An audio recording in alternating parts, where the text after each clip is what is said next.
Hold up, wait a minute, cut the video. So wait a minute, you're telling me, you're showing me all these lights on the Raptor, LED in the front, the rear, fog lamps, puddle lights, rock lights, Raptor lights. Awesome, absolutely awesome. But then you got this black wheel. We need to brighten that up.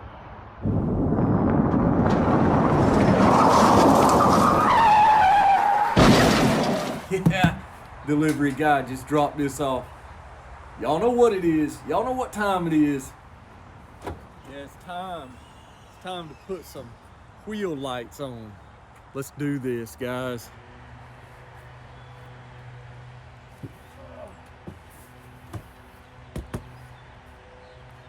So, reached out to Mictuning. You know, Mictuning cornered the market on rock lights. So, I've reached out to them. They've sent me some wheel lights. I wanted the RGB plus W. Let's get to work. Let's get this thing unboxed, see what we've got in there. Then we will cover install.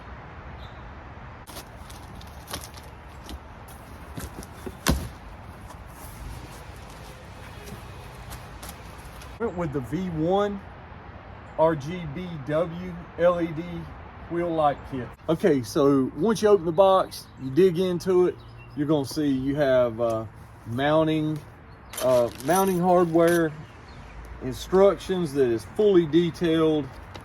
I mean, it's pretty neat that all they go through to show you how to mount these, how to wire these. Yeah, pretty detailed instructions. Now here's a separate instruction booklet that tells you how to operate the app. Awesome, man, they leave nothing out. So hardware kits for each wheel. So yeah, I'm liking this. So here's the control box. Okay, you got some wires here, fuse there, and the 5-pin outgoing connectors to the wheel lights, and obviously you've got 4 for 4 wheel lights. All right, so let's get this thing mounted. I'm gonna sit down here, pop the hood. On the Raptors, you have 6 switches. I think it's 6. Yeah, at least 6 overhead switches. And they come out over behind here. So that means you can add any accessory on to the Raptor. If not, guys, you're gonna have to install you a switch. So since I've got my wires ran from back behind the battery up to here, that was for my original grill light that I had. We're gonna tap into them right there. It makes everything easy. So I'm gonna mount the control box or brain unit up here under this plastic piece. So we're going to take that off just using a small screwdriver and this door pin puller, just like this. It's pretty easy to take those out.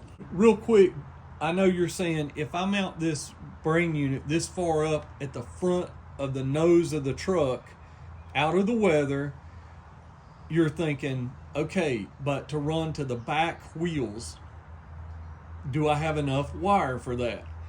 And the answer is probably not on a big truck like this. So I went ahead, when I ordered the kit from Mictuning, I went ahead and got 2 extensions. All right, so I took all of my little pins out. Take that old plug off I had there, get it out of the way. You will need a few tools, guys, some end cutters, wire strippers, and maybe some wire crimpers. Put some butt connectors on.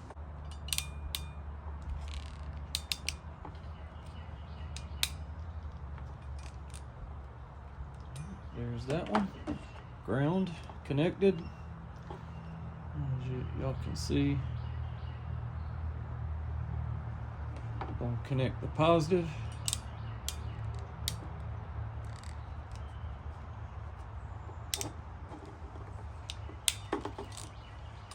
All right. Just like that. Okay, so the brain unit will have the positive and the negative connected. These right here will tape them up as they will not be used. The green, the white, and the blue. So now we're going to work on mounting the unit. Just right in here, probably with zip ties or something of that nature. All right, so now that we've got the control box mounted, we're gonna put this on, this little cover back on right here. This one will go all the way to the rear tire back there. That's our extender wire. When we put our front light on, it will come right up here and plug right into the control wire that I've got right here. It's easily accessible. See, right here. That's where it'll plug in. All right. Okay. Over here, you can see this one will go to the back, or most of the way anyhow. So that's our rear to the driver's side.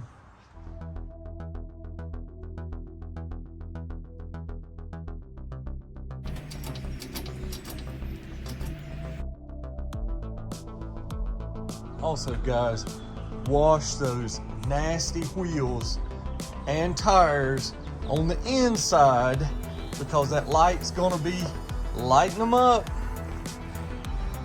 If you're gonna do it right.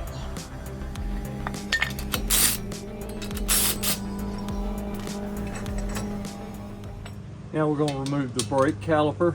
So you're gonna have a long ratchet, because they're on there pretty good.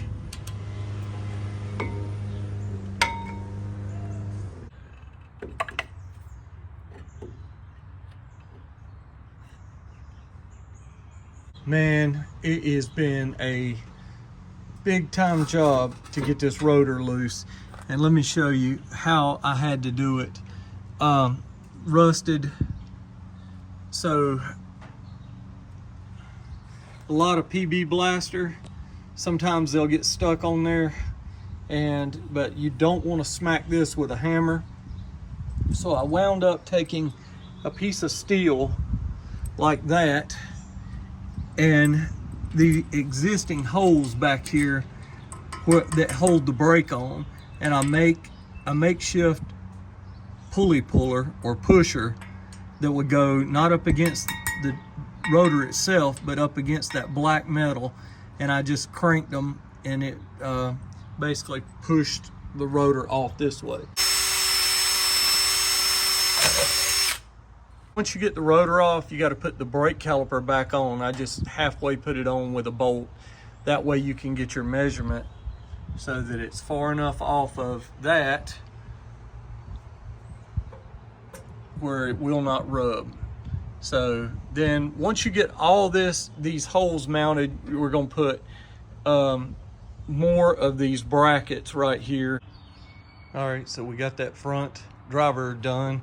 Now we're going to work on the rear. So you want to sit your brake caliper out of the way on the leaf spring.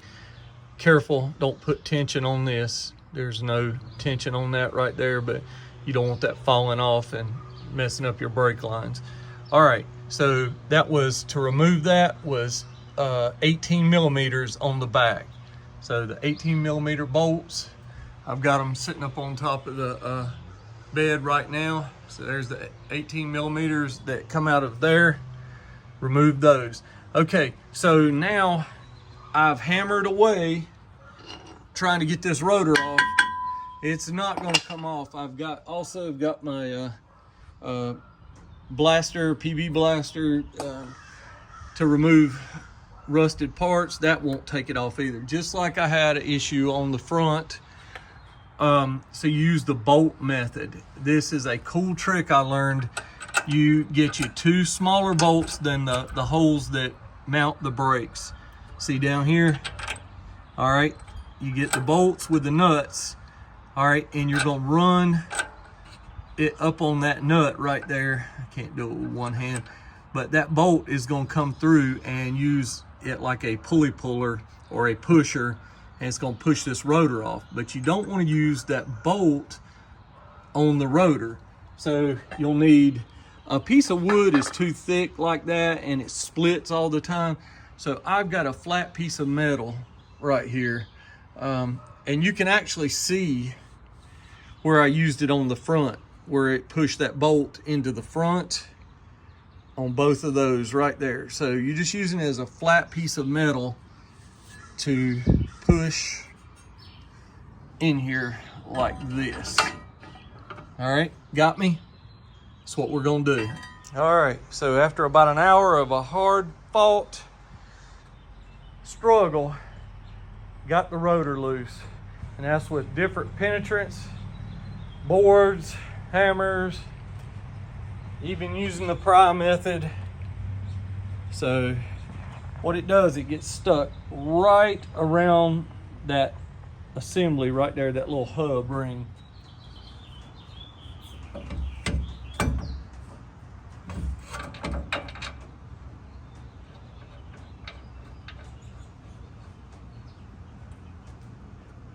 All right, we're gonna mount that just like that. You don't have to tighten it down.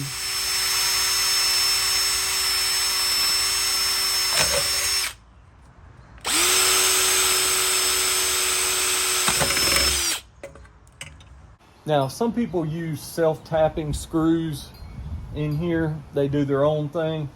I use what's in the kit with the nuts and the lock washers. I'm telling you, their kits are high quality, and I trust their engineering, so I'm going to use exactly what they say per their instructions.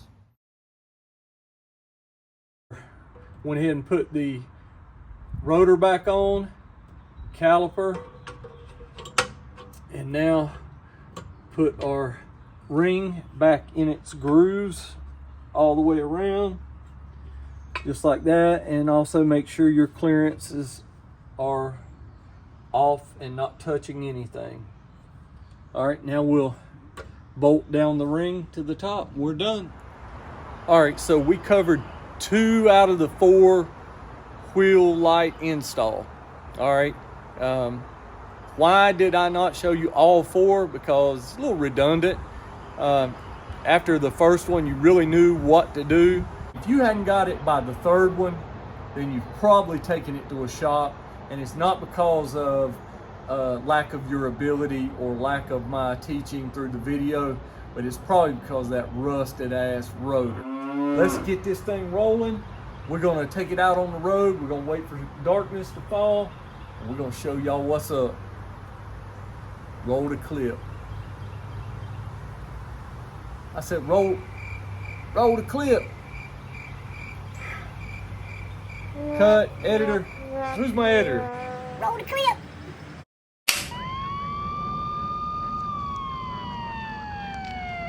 Holler if you hear me.